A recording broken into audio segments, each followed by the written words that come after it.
muntu uzi ko ujya uca inyuma umuntu mukundana, ngwino urebe ino video ni wowe nyizaniye. Nuza kuyireba ukayisoza uri buze kumirwa, ndetse ndakubwiza ukuri ko iyo ngeso uri buze guhita uyicikaho, ntabwo uzongera kubikora ukundi. Niba ari ubwa mbere ugeze kuri ino chaîne yacu, kanda kuri iyo buto ya subscribe kandi no kuri like, tubone ko wahageze, ubundi tujye twibanira umunsi ku munsi. Dutangiye gute rero? Dutangiranye n'inzoka yari iri kuza, ndetse uko inzoka yazaga yatangiye kugenda yivumbakatanya gahoro gahoro, itangira kugenda ihindukamo umuntu. Nyagasani witegereze urebe, mwitegereze murebe. Ndetse uwatangiye kuvamo si umugabo, si umusore, ndetse nta nubwo ari n'umwana. Havuyemo umukobwa mwiza w'ikizungerezi. Witegereze urebe, maze ugahura nawe ukavuga ati dore umwana uhiye, dore umwana ukeye, reka ntangire nterete uyu nzamushyira amago. Mwitegereze murebe. Niyo mpamvu buriya nujya no gukunda, jya ubanza nyine umenya amakuru y'umuntu mugiye gukundana. Hari n'umuntu usanga akundana n'undi atazi iwabo, atazi icyo akora, atazi nyine, ugasanga nta kintu umuzi, ubundi uwo muntu muba mukundana nyagukundana. Cyangwa umukobwa yarebye hirya no hino n'ubwoba bwinshi, atekereza ko hari umubonye, gusa ntawamubonye. Yikomereza urugendo, akomeza kwitambukira muri karitsiye. Bimwe nahoze mvuga ati niba uzi ko ujya uca inyuma uwo mukundana, ukaba uzi ko washatse umugore ukaba umuca inyuma, umenye ko iyi video ikureba. Arimo aratambuka, hari umugabo bahuye. Uyu mugabo arangije aramusuhuza bisanzwe, aramubwira ati hello. Umukobwa arangije arahagarara, arangije aramusuhuza, nawe aravuga ati umeze neza se? Ati cyane rwose meze neza nta kibazo. Ndetse umugabo ahangaha arangije avuga ati ariko se ko ntari ubwa mbere nkubonye? Ndabona amaso araya pe, ni ubwa mbere nkubonye, nta gusanzwe nkubona. Ati ese utuye muri no karitsiye? Ati cyane rwose izi karitsiye nzituyemo. Gusa waba utuye amagana he? Izi karitsiye ko nzinyuramo kenshi cyane, nkaba ntajya nkubona. Ndetse yarangije ntabwo yigeze atinzamo, aravuga ati se koko urakomeje, ni ubwa mbere umbonye? Ati cyane rwose. Ati wow, byiza cyane rwose kuba mpuye nawe, ni iby'agatangaza. Umugabo yatangiye kwishimira umukobwa uraha, arangije aravuga ati ariko ibi reka tureke kubyitaho, tureke kubiha umwanya cyane, ahubwo nyine ndifuza kumenya akazina kawe ni akahe. Umukobwa nawe arangije mu kajwi gatuje gahogoza aravuga ati akazina kanjye nitwa Gloria. Nyagasani, ikigabo cyatwawe noneho gitangira kwitegereza hasi. Wana kabisa, dore umwana ukoretse. Uyu yarangije aravuga ati ariko se ibi bintu nyine ndi kubona bitewe n'ukuntu uri mwiza, bitewe n'ukuntu ukeye, bitewe n'ukuntu urenze, uri umugore w'agatangaza, uri umukobwa mwiza rwose, wavamo umugore w'agatangaza. Ati rero ibi bintu ntabwo twabisoza gutya, reka tubisoreze ku kintu kimwe gusa. Nyagasani, tekereza nawe uhuye n'umuntu bwa mbere, ntiwari umuzi, nibwo mukimenyana, nibwo mukivugana. Atariko reka tubisoze mu buryo bumwe cyangwa ubundi. Hari akantu kamwe nyine nshaka ko twasorezaho, kandi ibintu bikaza kuryo. Mfite money, mfite buri kimwe cyose, dushobora kuba twakora game njyewe nawe, kandi iyo game ikajya hiti, ibi twabicamo. Umukobwa arangije aratekereza, se uyu mugabo, ati none se reka nkubaza, uri single? Wumva amagambo umukobwa yamubajije. Yaramubajije ati uri single, nta mukunzi ufite? Wumve neza kano kantu. Ikigabo kirangije kiravuga ati single se? Cyane rwose. Jewe ndi single rwose, nta mugore nigeze, nta mukunzi mfite, yewe bisa nkaho nyine ndi gushakisha, ntabwo ndamubona. Ati urakomeje, ntabwo wigeze ushyingirwa? Ibyo uri kuvuga urakomeje? Ati cyane rwose ntabwo nigeze shyingirwa rwose. Ati ndarahira n'imbere y'Imana, ntabwo nigeze shyingirwa. Umukobwa aramwitegereza mu maso, areba ukuntu n'umugabo ari kuvuga, arongera amubaza ati uri single? Ati cyane rwose, nta mukunzi mfite, ntabwo nigeze nshyingirwa. Ati rwose ndi umugentleman waho ngaho, rwose ngiye ndi single nta kibazo. Okay. Ati ibi bintu uvuze wabisubiramo? Ati cyane rwose, kubera iki ntabisubiramo? Ati rwose nakongera nkabihamya n'imbere y'abantu nge nabivuga. Ati none se hari akantu kamwe nshaka kukubaza, uri single Nyagasani? uyu mukobwa arongera arabimubaza. Buriya rero nujya kudiringa n'umuntu ikintu runaka ukumva arakomeza kubaza icyo kintu bigaragaza ko hari ukuntu waba bibona ukundi bitandukanye n'ukuri kumubwira. Ubwo bishatse kuvuga iki? Uyu mukobwa yitegerezaga uno mugabo akabona buryo ki ari kuvuga ibintu bitandukanye n'uko wari kumureba.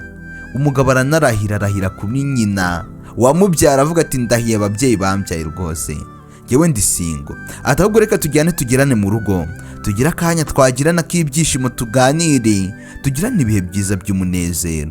Gusa nubwo yari amujyanye yatangiraga kwitegereza kuri nyashi. Bigaragara ko uyu mugabo ni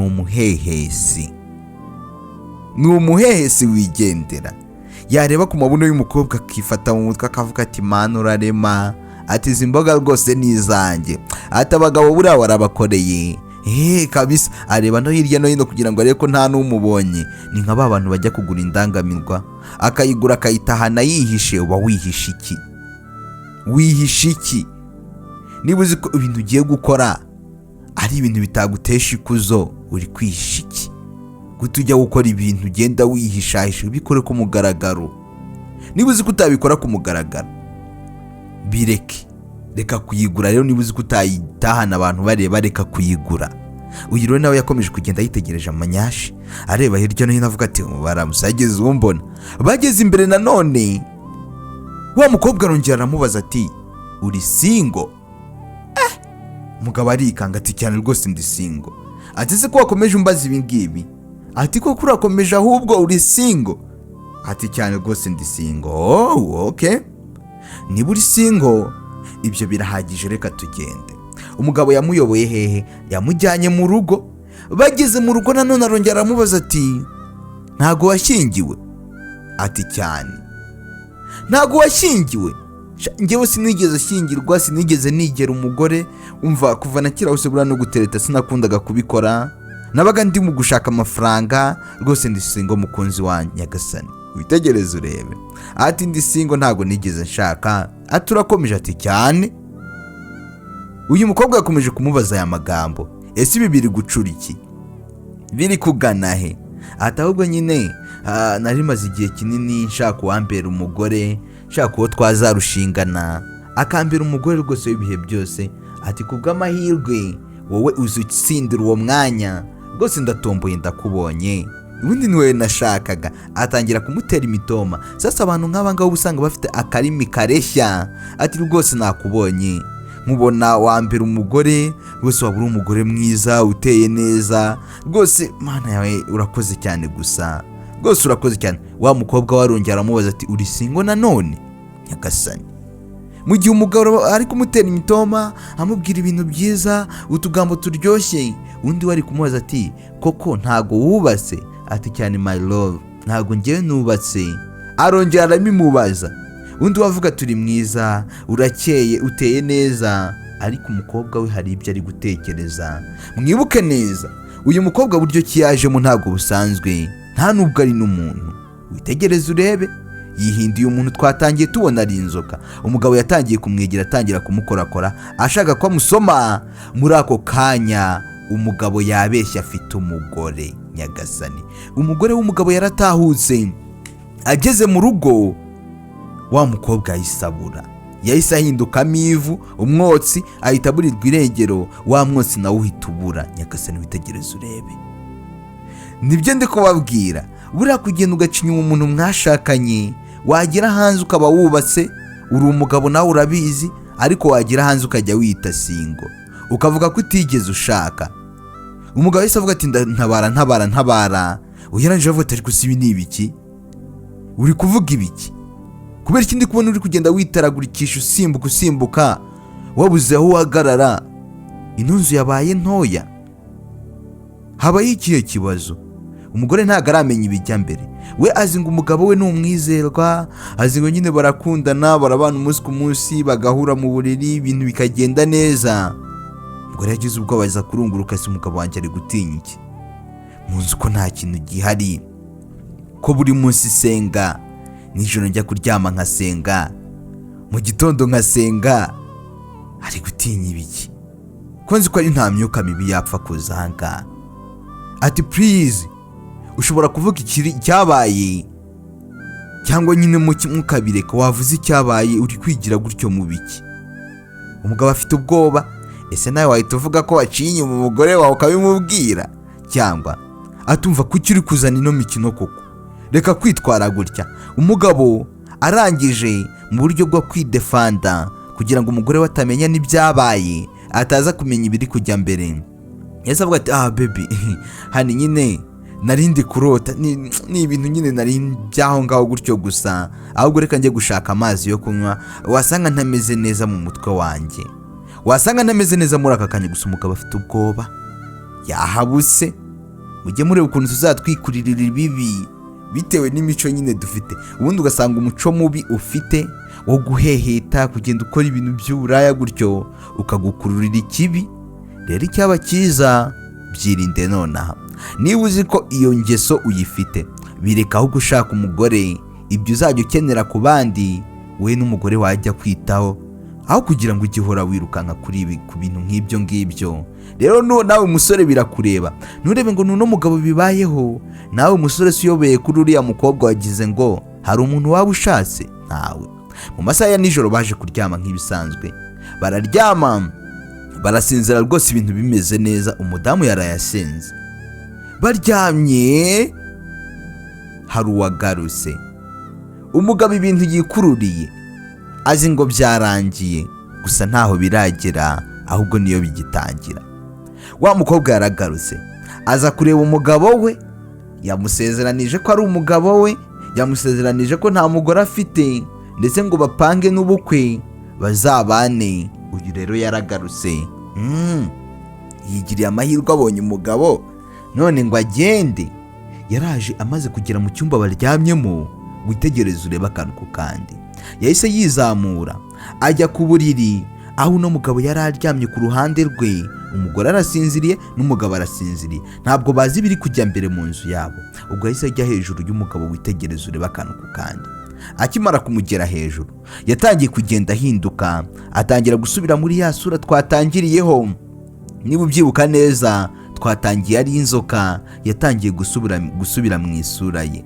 Ubwo muri ako kanya akimara kuyisubiramo, atangira gusoma uno mugabo. Sasa noneho biratangaje ukuntu yamusomaga. Ntabwo yamusomeshaga umunwa, ahubwo yoherezaga akarimi akamurigata. Nyagasani, mwitegereze murebe, ibi bintu bikubera isomo. Wowe mugabo uca inyuma umugore wawe, wowe mugore nawe uca inyuma umugabo wawe, ushobora kuzahura n'abasore bameze gutya. Nawe musore uzi kuheheta, udafite ahantu ushinze inkomangiro, udafite ahantu uhagaze, nawe ibi byabizakubaho. Yaje ahangaha atangira kurigata umugabo ku ntuze, yatangiye kumurigata. Uko amurigata akamwohereza akarimi ku munwa w'umugabo. Amaze kubisoza, wana kabisa ndagusoma gwenda kwihagije, ntako ntagize. Wana kabisa reka ngende noneho, ubu birabaye, ibyo nashakaga mbigezeho. Witegereze urebe.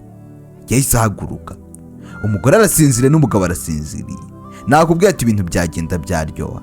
Umugore aranga kwa kundi umuntu yicura mu masaha ya nijoro, yahise akanura. Ubundi hari abantu badapfa gusinzira nyine ngo basinzire. Yahise avuga ati Yesu Kristo, ati ibi ni ibiki? Yagizemo ubwoba, yitegereza ahangaha, akomeza avuga ati Jesus, ibyo ndi kubona ni ukuri cyangwa ndi kurota? Ati urinde. Niyo magambo yahise avuga, turinde. Tekereza nawe uramutse wibyukiye uzi ko waryamye ibintu byose bimeze neza, waryamanye n'umugabo wawe mu cyumba, wabyuka ugasanga harimo undi muntu wa gatatu mutaziranye, mutahanye rendezvous, utamuzi nawe atakuzi. Ibyo bintu bitekerezeho. Umugore yagizemo ubwoba, arikanga, ahita afata Bibiliya. Hari n'abantu mutagira Bibiliya, ubundi mubayeho gute? Wa mukobwa yahise amubwira ati impamvu ndanga ni kubw'umugabo wanjye. Uyu ni umugabo wanjye, naje kumureba, kandi koko wibuke yamusezeranije ko ari nta mugore afite, amusaba ko bazashyingiranwa. Byose arabimwizeza. Ati rero niyo mpamvu naje ahangaha Nyagasani. Witegereze urebe akantu ku kandi. Ati naje ahangaha kubw'umugabo wanjye. uyu mugabo niwe yaje aza kundeba, arangije arambwira ngo arankunda. Wumve neza aka kantu, kandi koko uno mukobwa koko umugabo niwe yabimubwiye. None haranambwira ngo arashaka kuba yashyingiranwa nanjye. Ati ceceka se, funga uwo munwa, sinongere kukumva umuvuga, ceceka funga uwo munwa. Niba mwibuka neza uriya mugabo niwe yashotoye uriya mukobwa. Bahuye umukobwa ari kwitambukira, umugabo aramusuhuje atangira kumutereta. Uyu nawe arangije aravuga ati uri kwibeshya, uyu ni umugabo wanjye, twarashyingiranywe imbere y'Imana n'abantu, twarashyingiranywe ku mugaragaro. None wowe ntazi iyo uva n'iyo ujya, ntanasobanukiwe, witora ukinjira mu nzu y'abantu gutya gusa, uraza ukamwitirira. Ubundi wavuye he mbere ya byose?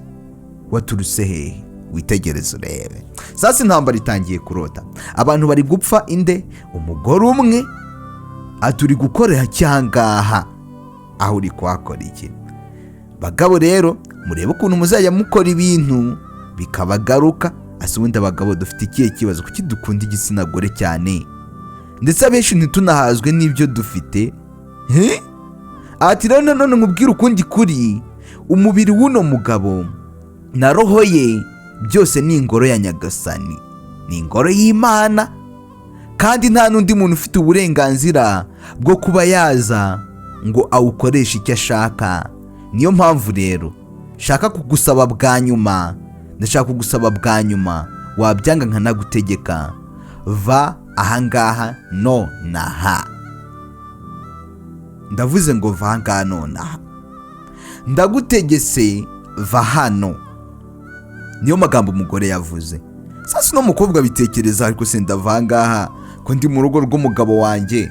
Atumva sha, uri kwibeshya rwose, njye ntaho najya, ndi mu rugo rw'umugabo wanjye, umugabo ni uwanjye, gute sinamusiga nkagenda? Kandi ibyo no kuvuga ngo ni ingoro y'Imana, ibyo ntago mbyumva. Ni ingoro yanjye ahubwo. Nyagasani witegereze. Ubu wa mugore arongera avuga ati va ahangaha. Ati nanjye ntago nahava musize, rega n'uwanjye, ntago nahava musize, ngiye hese naba njyanye iki? Witegereze urebe. Uyarangije aravuga ati ubundi ndashaka kumenya urinde ukora iki? Urinde ukora iki? Ahangaha waje kuhakora iki? Ati ndi umugore w'uno mugabo, hari icyo utabona se? Ndi umugore we, niba umugabo yaranterese nawe akaba yaraguterese, ese bisobanuye ko atari umugabo wanjye? Ati uyu mugabo niwe gitera ubundi, niwe yaje arandeba, ambwira ko ankunda, ambwira ko ashaka gushyingiranwa nanjye, ndetse anambwira ko ankunda kurenza na buri umwe wese yigeze gukunda. Ubwo rero bisobanuye ko ndi umugore we, kandi nanjye nahise mwemerera, ndavuga ati ngize amahirwe, mbonye umugabo nta kibazo, nahise nemera direct. Rero ndi umugore we, ni nayo mpamvu ndi mu nzu ye, nako ino nzu ni iyacu mbese muri make. Ino nzu ni iyacu, ni iyanjye n'umugabo wanjye. Uyarangije aratekereza, kose mugani umugabo wanjye ntiyaba nca inyuma? Ariko abona umugabo we ntabwo ari kwinyeganyeza, ntabwo ari gukoma. Reba se umugabo yabaye iki? Aramuhamagara ati baby. Nyagasani, umugabo ntabwo ari kwinyeganyeza, umugabo nta nubwo ari no kuvuga, ntari no guhumeka. Aramunyeganyeza ati baby wapi? Wibuke twabonye uriya mukobwa mujya hejuru? Agasohora karimi. Uyu mugore yahise avuga ati wakoze iki ku mugabo wanjye? Wamukoreye iki? Ati ndategetse mu izina rya Yesu, ndategetse mu izina rya Yesu, ndongeye ndategetse mu izina rya Yesu, sohoka ahangaha, sohoka ahangaha, ndategetse. Sasa yamukubita Bibiliya hakavamo imbaraga zigakubita uno mukobwa. Ati ndategetse mu izina rya Yesu Kristo, ndategetse gurumana shya. Umukobwa agashya. Witegereze urebe. Sasa umukobwa agerageza gukinga, ariko imbaraga ze zisa nkaho zahindutse amazi, ntago ziri gukora. Ubundi hari ahantu umuntu agera akaba afite imbaraga zikaba zinakora neza, ariko nanone hari n'ahandi hantu agera bitewe n'uko abo bari kumwe cyangwa se bari aho hantu bafite imbaraga zirenze ze, ugasanga zimwe ze zabaye nk'amazi, ntago ziri gukora, zahindutse ubusabusa. Rero uyu nawe yaje muri runo rugo afite imbaraga, gusa amaze kuhagera imbaraga ze zaburiwe irengero. Uyu mugore yamukubise Bibiliya anasenga cyane, muri ako kanya yahise aburirwa irengero, umukobwa yahise abura. Reba ikintu uriya mugabo yahoze atereta, yahoze areba. Niyo mpamvu ibintu byateye ngo by'amanyashi, ngo ureba ikibuno cy'umuntu kumva nyine uragisamariye. Ibyo bintu nagira ngo mbabwire ko ari byo bizakora ku bajene benshi ndetse no ku bagabo benshi. Yajanga urugamba rukurikiyeho rwari urwo gusengera umugabo we.